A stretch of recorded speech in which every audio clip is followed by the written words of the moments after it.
கோவையில் நேற்று இரவு தங்கிய பிரதமர் இன்று காலையில் கேரள மாநிலத்திற்கு சென்றார். கேரள மாநிலத்திற்கு சென்ற பிறகு அங்கே ரோட் ஷோவை நிகழ்த்திவிட்டு அங்கிருந்து பிரதமர் வந்த அந்த ஹெலிகாப்டர் தரையிறங்கக்கூடிய காட்சிகளை நம்ம பார்க்கிறோம். இதற்கென பிரத்யேக ஹெலிபேட் தளங்கள் 4 அமைக்கப்பட்டிருப்பதாக தகவல்.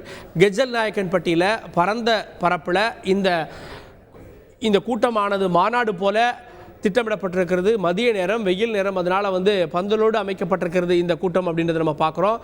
இந்த கூட்டத்துடைய முக்கியத்துவம் என்டிஏவினுடைய தலைவர்கள் ஒன்றாக இருக்கக்கூடிய காட்சியை இந்த கூட்டத்தில் பார்க்கலாம். இங்கிருந்து பாஜகவினுடைய முழு நேர அந்த தேர்தல் பிரச்சாரம் தொடங்குகிறது அப்படின்றத நம்ம பார்க்கிறோம். பிரதமருடைய ஹெலிகாப்டர் தற்போது தரையிறங்கக்கூடிய காட்சிகள் ஒருபுறம், மற்றொரு புறம் மாநாட்டு மேடையில் பேசக்கூடிய நடிகர் சரத்குமார் பாஜக நிர்வாகி, அவருடைய காட்சிகளை அவர் பேசியதை பார்க்கலாம். சொன்னது தமிழக ஆட்சி.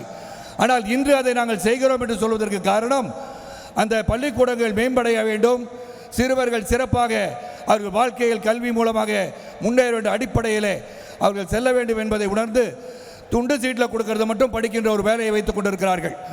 ஆக நாம் எந்த ஒரு குறையும் சொல்லாமல், ஹிட்டிங் பிலோ த பெல்ட் என்று சொல்வாங்க, அதுவும் இல்லாமல் சிறந்த முறையிலே ஒன்றுபட்டு வருங்கால இந்தியா மேலும் வலிமை பெறுவதற்கு மோடியின் ஆட்சி தேவை, தேசிய ஜனநாயக கூட்டணியின் ஆட்சி தேவை.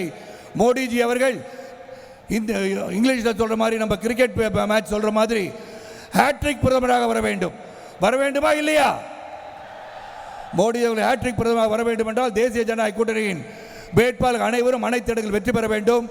இங்கு தமிழகத்தில் பாண்டிச்சேரி உட்பட 40 தொகுதியில் நாம் வெற்றி பெற்று 40 நமதே என்ற இலக்கை நாம் அடைய வேண்டும்.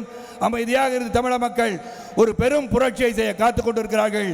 நீங்கள் அனைவரும் தாமரை சின்னத்தில் வாக்களித்து மோடிஜி அவர்களை 3ஆம் முறை பாரத பிரதமராக வர வேண்டும் என்று சொல்லி வருகை தந்த இந்த சிறப்பித்த அனைவருக்கும் நன்றி கூறி பாரத தாயை வணங்குவோம், தமிழ் மண்ணை வணங்குவோம், தமிழ் வாழ்க என்று சொல்வோம்.